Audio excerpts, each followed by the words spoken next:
കനൽ ജീവിതങ്ങൾ.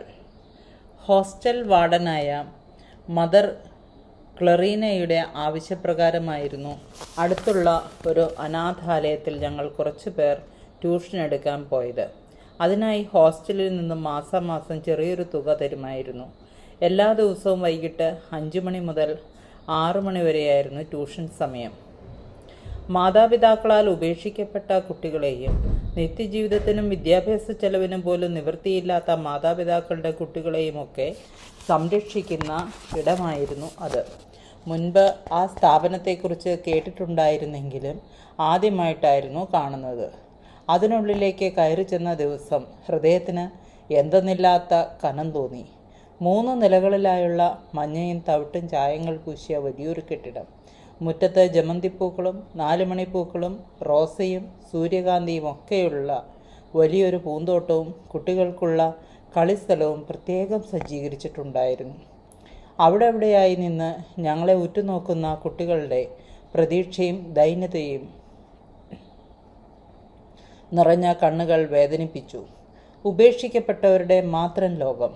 ഇത്ര ബാല്യത്തിലെ അനാഥത്വത്തിൻ്റെയും അരക്ഷിതാവസ്ഥയുടെയും കയ്പുനീർ കുടിക്കാൻ വിധിക്കപ്പെട്ട കുരുന്നുകൾ. അവരുടെ മൗനത്തിന് ഒരേ ഭാഷയായിരുന്നു. 5ാം ക്ലാസ്സിലെ കുട്ടികൾക്ക് ഇംഗ്ലീഷും മലയാളവും പഠിപ്പിക്കാനായിരുന്നു ഏൽപ്പിച്ചത്. 9 കുട്ടികളായിരുന്നു വിദ്യാർത്ഥികളായി അവിടെ ഉണ്ടായിരുന്നത്. കുട്ടികളെ പരിചയപ്പെടുമ്പോൾ അവരുടെ അനാഥത്വത്തെ ഓർത്ത് ഉള്ള് പിടഞ്ഞുകൊണ്ടേയിരുന്നു. എന്തൊക്കെയോ പറഞ്ഞും പഠിപ്പിച്ചും അവിടെ ഇരുന്നെങ്കിലും മനസ്സ് ആയിരക്കണക്കിന് പാറക്കല്ലുകൾ ഉരുണ്ടു വീണ ഭൂപ്രദേശം പോലെ പിളർന്നു. അവിടെ നിന്ന് തിരികെ മുറിയിലെത്തുമ്പോൾ മനസ്സ് ശരീരവും ആകെ ഉലഞ്ഞിരുന്നു. ഒരു ചൂട് പോലും മുന്നോട്ട് വയ്ക്കാനാവാത്തത്ര രീതിയിൽ കാലുകൾ എന്നെ തളർത്തിയിരുന്നു. അതിനേക്കാളൊക്കെ ആ കുഞ്ഞുങ്ങളുടെ അനാഥത്വമാണ് വേട്ടയാടിയത്. ആ രാത്രിയിൽ ഉറക്കമില്ലാതെ കിടന്ന് പലതും ചിന്തിച്ചു കൊണ്ടിരുന്നു. പിടിതരാത്ത ദൈവത്തോട് ഒന്നേ പറയാനുണ്ടായിരുന്നുള്ളൂ: ദൈവമേ, നീ ഉണ്ടോ ഇല്ലയോ എന്നത് ഇന്നും അജ്ഞാതമാണ്. എങ്കിലും പറയുകയാണ്, അഥവാ നീ ഉണ്ടെങ്കിൽ ഒരിക്കലും മുന്നിൽ വരാതിരിക്കുക. വന്നാൽ ചോദ്യങ്ങൾക്ക് ഉത്തരം നൽകാനാകാതെ നീ കുഴയും.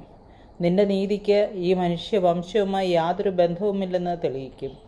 നിന്റെ അസ്തിത്വം തന്നെ മനുഷ്യരെക്കാൾ ദുർബലമാണെന്ന് നീ തിരിച്ചറിയും.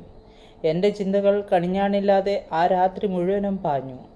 ഇനി അങ്ങോട്ട് പഠിപ്പിക്കാൻ പോകണ്ട എന്ന് പോലും ചിന്തിച്ചു. പക്ഷേ മാസം കിട്ടുന്ന ചെറിയൊരു തുക അത്രയും വലുതായിരുന്നു.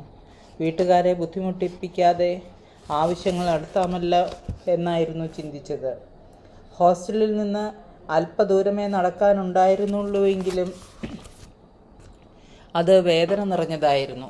ഒപ്പം നടക്കാൻ ഹോസ്റ്റലിലെ 5 പെൺകുട്ടികളും ഉണ്ടായിരുന്നു. പിന്നീട് എല്ലാ ദിവസങ്ങളിലും കോളേജിലെ ക്ലാസ് കഴിഞ്ഞു വന്നാൽ പഠിപ്പിക്കാൻ പോകുമായിരുന്നു. കുറച്ച് ദിവസങ്ങൾ കൊണ്ട് തന്നെ കുട്ടികളുമായി വളരെ അടുത്തു. മലയാള പാഠപുസ്തകങ്ങളിലെ കവിതകൾ ഈണത്തിൽ ചൊല്ലിക്കൊടുത്തും കഥകൾ പറഞ്ഞും അവരെ സന്തോഷിപ്പിച്ചു. കൂടാതെ വേദനകളെ കരുത്താക്കി മാറ്റുന്ന മാന്ത്രിക വിദ്യ അനുഭവങ്ങളിൽ നിന്നും അവർക്ക് വിവരിച്ചു കൊടുത്തു. പോകെ മലയാളവും ഇംഗ്ലീഷും കൂടാതെ ജീവിതമെന്ന ആഴമേറിയ വിഷയത്തിലും അധ്യാപികയായി. അവരുടെ ഒറ്റപ്പെടലിൻ്റെയും വേദനകളെയും ആവും പോലെ ലഘൂകരിക്കാൻ ശ്രമിച്ചുകൊണ്ടേയിരുന്നു. ഏറ്റവും പ്രിയപ്പെട്ട ചേച്ചിയായി. 9 കുട്ടികളിൽ ഒരാൾ മാത്രമായിരുന്നു കൂടുതൽ വിഷാദിയായി കാണപ്പെട്ടത്. മനു എന്നായിരുന്നു ആ കുഞ്ഞിൻ്റെ പേര്. ആരോടും അധികം കൂട്ടുകൂടുകയോ സംസാരിക്കുകയോ ചെയ്യാത്ത പ്രകൃതമായിരുന്നു അവൻ്റേത്. എല്ലാ കുട്ടികളോടും എന്ന പോലെ അവനോടും സംസാരിക്കാൻ ശ്രമിച്ചിരുന്നു.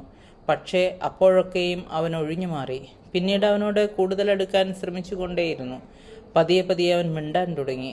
ദിവസങ്ങൾ കഴിയുന്തോറും ഞങ്ങൾ നല്ല കൂട്ടുകാരായി മാറിക്കൊണ്ടിരുന്നു. എൻ്റെ സാന്നിധ്യത്തിൽ അവൻ സന്തോഷവാനായി കാണപ്പെട്ടു. ഒരിക്കലവൻ പാട്ടുപാടിത്തന്നു. അവിശ്വസനീയതയാണ് കേട്ടിരുന്നത്. അത്ര മനോഹരമായി പാട്ട് പാടുമായിരുന്നു. പിന്നീടൊരു ദിവസം മനു എനിക്കൊരു ചുരുട്ടിയ പേപ്പർ തന്നു. എന്നിട്ട് പറഞ്ഞു, ചേച്ചി ഇതിപ്പോൾ തുറക്കരുത്, മുറിയിൽ ചെന്നിട്ടേ തുറന്നു നോക്കാവൂ. അത് സമ്മതിക്കുകയും ചെയ്തു. മുറിയിൽ ചെന്ന് പേപ്പർ തുറന്നു നോക്കി.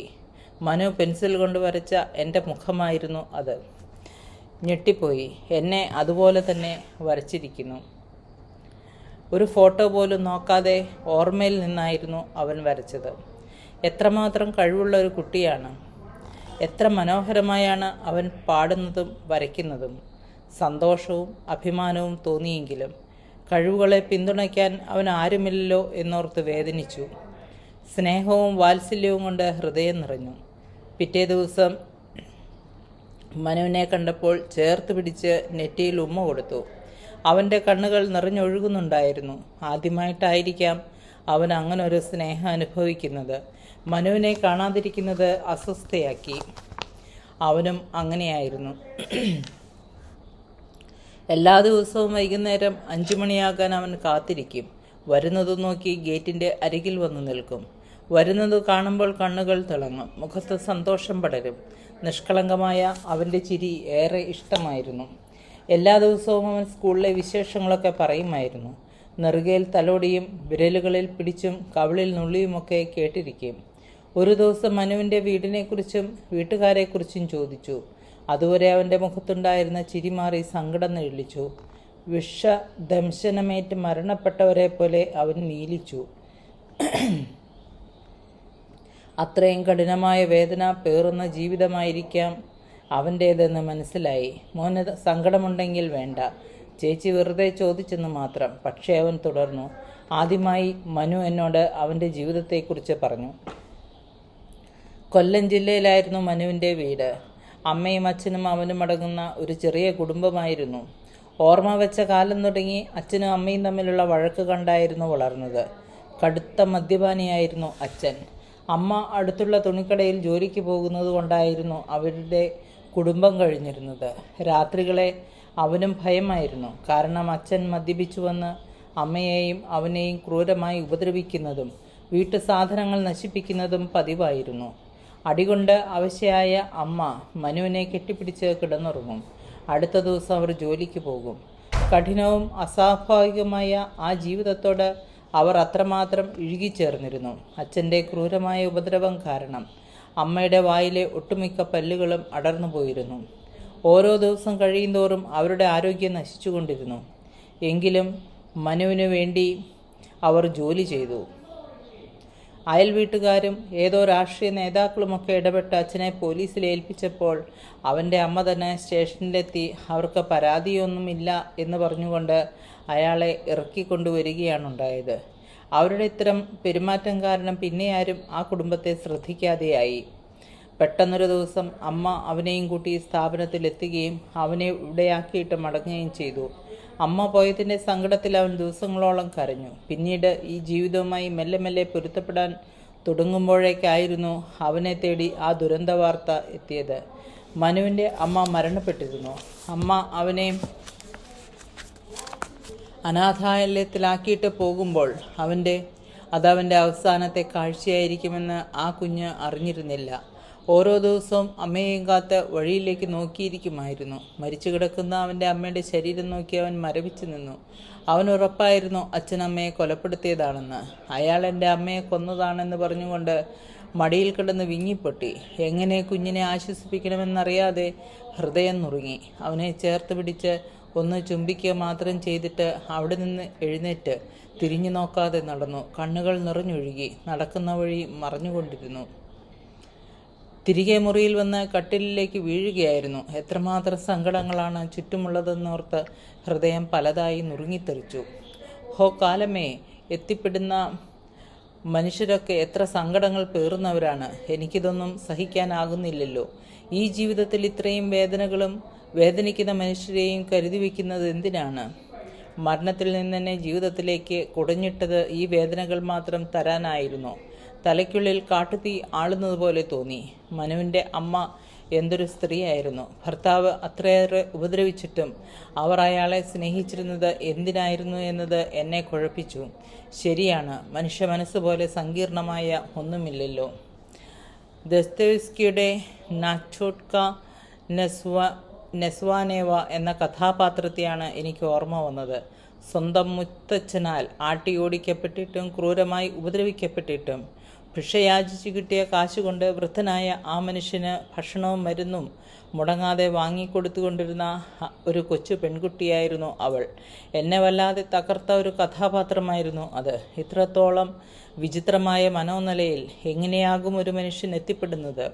ഒന്നുകിൽ അവരുടെ നിസ്സഹായതയാകാം, അല്ലെങ്കിൽ ഈ ലോകത്ത് ഒറ്റയ്ക്കാകാതിരിക്കാൻ മനുഷ്യർ നടത്തുന്ന നിഗൂഢമായ ചെയ്തികളാകാം. എന്തായാലും മനുഷ്യജീവിതം പോലെ എന്നെ കുരുക്കിയ മറ്റൊന്നില്ല.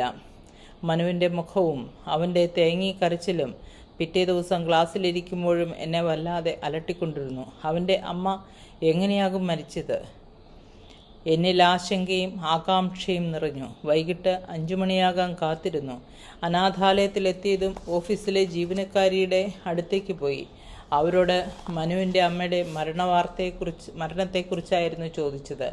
അവർ പറഞ്ഞത് ഞെട്ടിക്കുന്ന മറ്റൊരു കഥയായിരുന്നു. മനുവിൻ്റെ അമ്മയ്ക്ക് രക്താർബുദമായിരുന്നു. അവർക്ക് മാത്രമേ അവരുടെ അസുഖത്തെക്കുറിച്ച് അറിവുണ്ടായിരുന്നുള്ളൂ.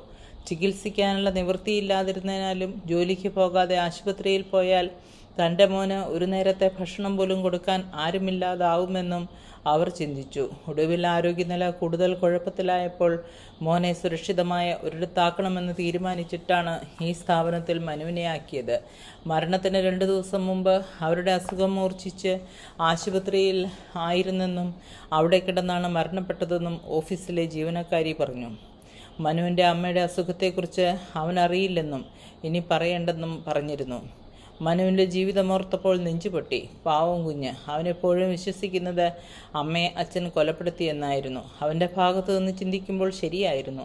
മരണസമാനമായി അമ്മയ്ക്ക് ഏൽക്കേണ്ടി വന്ന ശാരീരിക മാനസിക ആഘാതമായിരുന്നു ഓർമ്മ വെച്ച കാലം മുതൽ കണ്ടുകൊണ്ടിരുന്നത്. അമ്മയുടെ പെട്ടെന്നുള്ള മരണമറിഞ്ഞ ഒരു 10 വയസ്സുകാരന് മറ്റെന്ത് ചിന്തിക്കാനാകും? മനു എന്നെ കണ്ടതും അടുത്തേക്ക് ഓടി വന്നു. എന്നിട്ട് ചോദിച്ചു, ചേച്ചി എന്താ ഇന്നലെ എന്നോടൊന്നും മിണ്ടാതെ പോയത്? ഞാൻ കരഞ്ഞപ്പോൾ ചേച്ചിക്ക് സങ്കടമായി അല്ലേ? ഹേയ്, സാരമില്ല മോനെ. അവനെ ചേർത്ത് പിടിച്ചു. ചേച്ചി ഒരു ദിവസം എന്നെ ചേച്ചിയുടെ വീട്ടിലേക്ക് കൊണ്ടുപോകുമോ? അതിനെന്താ, കൊണ്ടുപോകാമല്ലോ. കണ്ണീരടക്കിക്കൊണ്ട് ഞാൻ പറഞ്ഞു. അവൻ എന്നോട് ഒത്തിരി വർത്തമാനങ്ങൾ പറഞ്ഞുകൊണ്ടിരുന്നു. നാളെ വരുമ്പോൾ ഞാൻ ചേച്ചിക്കൊരു സമ്മാനം തരുന്നുണ്ട്, അവൻ പറഞ്ഞു. ഞാൻ പുഞ്ചിരിച്ചുകൊണ്ട് തലയാട്ടി അവിടെ നിന്ന് ഇറങ്ങുമ്പോൾ മനുവിനെക്കുറിച്ച് മാത്രമായിരുന്നു ചിന്ത.